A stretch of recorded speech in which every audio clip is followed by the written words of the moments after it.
Hi viewers, இன்றைக்கான வீடியோவில் என்ன நடக்கலாம்னு சொல்லிட்டு பார்க்கலாம். வீடியோக்குள்ளே போகிறதுக்கு முன்னாடி நம்ம சேனலை லைக் அண்ட் சப்ஸ்கிரைப் பண்ணிவிட்டு கொஞ்சம் சப்போர்ட் பண்ணுங்கள். வாங்க இப்போ வீடியோக்குள்ளே போகலாம். எபிசோட் ரொம்பவே இன்ட்ரெஸ்டிங்காக போய்கிட்டு இருக்கு. நம்ம காளியம்மா, சிவனாண்டி, முத்துவேல் 3 பேருமே ஜெயிலேருந்து வெளியில் வந்துடுவாங்க. வெளியில் வந்தது மட்டும் இல்லாமல் கார்த்திகிட்ட வெறுப்பேற்றி பேசிகிட்டு இருப்பாங்க. பாத்தியா கார்த்தி, நாங்கள்லாம் ஜெயிலேருந்து வெளியில் வந்துட்டோம் அப்படிங்கிற மாதிரி சொல்ல, அதுக்கு கார்த்தி வந்து செம்ம ஆப்பு வச்சிடுறாங்க. காளியம்மா கிட்ட சொல்கிறாங்க, கொஞ்சம் உங்கள் வீட்டு பெட்டில் தலகாணி எடுத்துகிட்டு பாருங்கள், உங்களுக்கு பெரிய அதிர்ச்சி காத்துக்கிட்டு இருக்கு அப்படிங்கிற மாதிரி சொல்ல, அதுபடியே காளியம்மாவும் அந்த தலைவாணி எடுக்கிறாங்க. அங்கே பார்த்தா வெடிகுண்டு இருக்கு. அதை பார்த்ததுமே காளியம்மா பயந்து அலறடிச்சிட்டு 3 பேருமே வெளியில் வந்துடுறாங்க. அவங்க வெளியில் வந்து கொஞ்சம் நேரத்துலேயே டம்மால்னு வெடிக்கிற சவுண்டு கேட்குது. இதை பார்த்ததுமே காளியம்மா, சிவனாண்டி, முத்துவேல் 3 பேருமே கொலை நடுங்கி போயிடுறாங்கன்னு தான் சொல்லலாம். நம்ம கார்த்தி ஃபோன் பண்ணுறாங்க. என்ன காளியம்மா, என்னமோ சொன்னீங்க, என்னைய ஓட விட போகிறேன்னு சொல்லிட்டு இப்போ பார்த்தீங்களா யார் ஓடி வந்தா அப்படிங்கிற மாதிரி சொல்லி கார்த்தி செம்மையாக மாஸ் பண்ணிட்டாங்க தான் சொல்லலாம். அது மட்டும் இல்லாமல் காளியம்மா, முத்துவேல், சிவனாண்டி 3 பேருமே காரில் போய்கிட்டு இருக்காங்க. என்ன சித்தி இவன் இப்படி பண்ணிட்டானே, இவன் இந்த மாதிரிலாம் பண்ணுவான், நான் கொஞ்சம் கூட எதிர்பார்க்கவே இல்லை அப்படின்னு சொல்லிட்டு காரில் பேசிட்டு போய்கிட்டு இருக்காங்க. அப்போ மறுபடியும் கார்த்தி வந்து ஃபோன் பண்ணுறாங்க. அப்போ காளியம்மா அட்டன் பண்ணி பேசுகிறாங்க. என்னடா உனக்கு வேணும் அப்படிங்கிற மாதிரி கேட்க, அதுக்கு கார்த்தி சொல்கிறாங்க, இப்போ நீங்கள் போய்கிட்டு இருக்கீங்களே காரு, அதுலேயும் வெடிகுண்டு இருக்கா அப்படிங்கிற மாதிரி சொல்ல, இது கிட்ட காளியம்மா வந்து பயங்கரமாக ஷாக் ஆகுறாங்க. அப்போ சிவனாண்டி கிட்ட சொல்கிறாங்க, சீக்கிரமாக வண்டியை நிப்பாட்டுங்க, நம்ம இப்போ இந்த வண்டியிலேருந்து கீழே இறங்கணும் அப்படின்னு சொல்லிட்டு 3 பேருமே வண்டியிலேருந்து கீழே இறங்குறாங்க. கீழே இறங்கினா கொஞ்சம் நேரம் கழிச்சு அந்த காரும் டம்மால்னு வெடிச்சிருது. இதை பார்த்ததுமே சிவனாண்டி, முத்துவேல், காளியம்மா 3 பேருக்குமே என்ன பண்ணுறதுன்னே தெரியல. என்னது இது, இப்படியெல்லாம் இவன் பண்ணிக்கிட்டு இருக்கான் அப்படிங்கிற மாதிரி கேட்க, அதுக்கு சிவனாண்டி சொல்கிறாங்க, ஆமா சித்தி, நம்ம வந்து அவனை பொண்டாட்டியை விட்டு பிரிச்சுட்டோம். அது மட்டும் இல்லாமல் இந்த குடும்பத்தை ஒன்று சேர்க்க விடாமல் கோயில் கும்பாபிஷேகத்தையும் நிப்பாட்டிட்டோம்ல, அதனால தான் அவன் ரொம்ப கோவத்தில் இருக்கான்.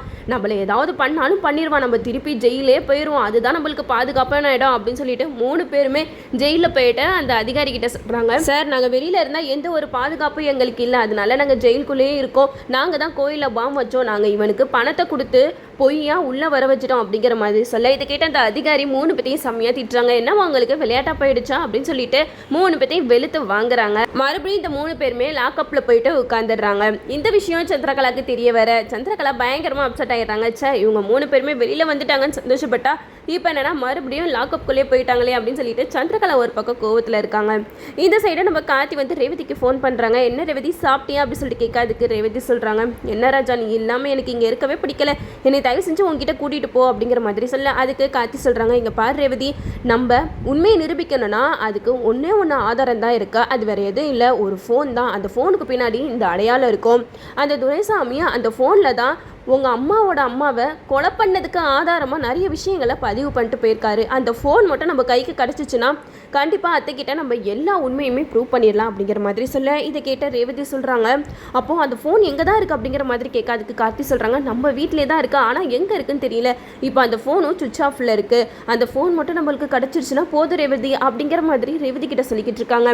அதுக்கு ரேவதி சொல்கிறாங்க, ராஜா நான் கண்டிப்பாக அந்த ஃபோன் எங்கே இருக்குன்னு கண்டுபிடிச்சி சீக்கிரமாகவே அம்மா கிட்ட எல்லா உண்மையும் நிரூபிச்சிடலாம், கண்டிப்பாக இந்த ஃபோனை நான் தேடி கண்டுபிடிக்கிறேன் அப்படிங்கிற மாதிரி கார்த்திகிட்ட சொல்லிடுறாங்க.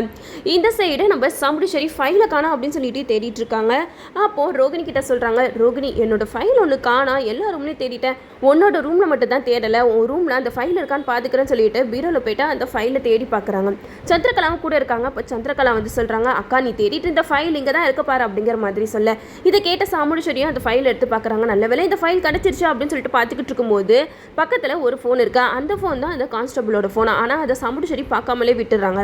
இந்த சைடு நம்ம ரோகிணி வந்து அந்த ஃபோன் எடுத்து பார்க்குறாங்க. என்னது இது, இந்த ஃபோனை இவர் எப்பயோ வாங்கி கொடுத்ததாச்சு, இது வரைக்கும் நம்ம அதை தொட்டு கூட பார்க்கல, சரி நம்ம இதில் அப்படி என்னதான் இருக்குது சொல்லிட்டு பார்ப்போம் அப்படின்னு சொல்லிட்டு ஃபோன் ஆன் பண்ணுறாங்க. ஃபோன் வந்து ஆன் ஆகலை, ஃபோனில் சார்ஜ் சுத்தமாக இல்லை. அதனால நம்ம ரோகிணி வந்து சார்ஜ் பண்ணலாம்னு சொல்லிட்டு சார்ஜரை தேடுறாங்க. அந்த சார்ஜர் பின் வந்து செட் ஆகலை.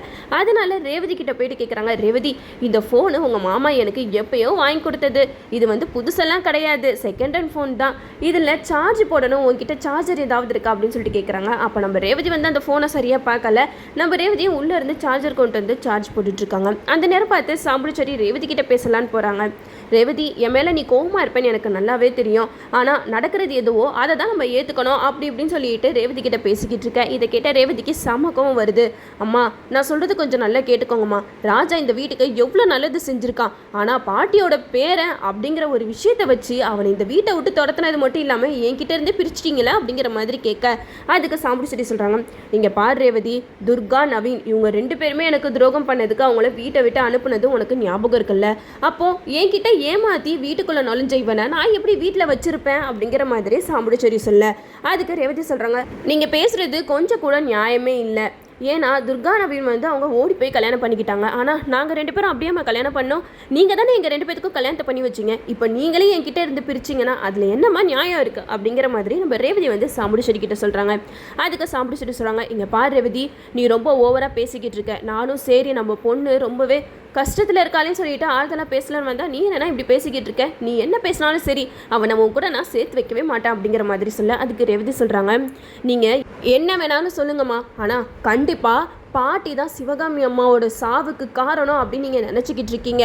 ஆனால் அது ஒருபோதும் உண்மை கிடையாது. அதுக்கான ஆதாரத்தை தான் கார்த்தி வந்து தேடிக்கிட்டு இருக்காரு. கூடிய சீக்கிரத்திலேயே அந்த ஆதாரம் மட்டும் கையில் கிடச்சிருச்சுன்னா கண்டிப்பாக அதை உங்ககிட்ட தான் காட்டுவார் அப்படிங்கிற மாதிரி சொல்லிக்கிட்டு இருக்காங்க. அந்த நேரம் நம்ம சாமுண்டீஸ்வரி கொஞ்சம் நேரம் யோசிச்சுக்கிட்டு இருக்காங்க. அப்போ தான் அவங்களுக்கு பழைய விஷயம்லாம் ஞாபகத்துக்கு வருது. அந்த ஏட்டு கூட நம்ம சாமுண்டீஸ்வரி கிட்ட சொல்லியிருப்பாங்க, அந்த ஃபோனில் எல்லா ஆதாரமும் இருக்கா அப்படிங்கிற மாதிரி சொல்லியிருப்பாங்க. அந்த ஃபோன் எங்கே போச்சுன்னு தெரியல அப்படின்னு சொல்லிட்டு சாமுண்டீஸ்வரி வந்து ஒரு பக்கம் யோசிச்சுக்கிட்டு இருப்பாங்க.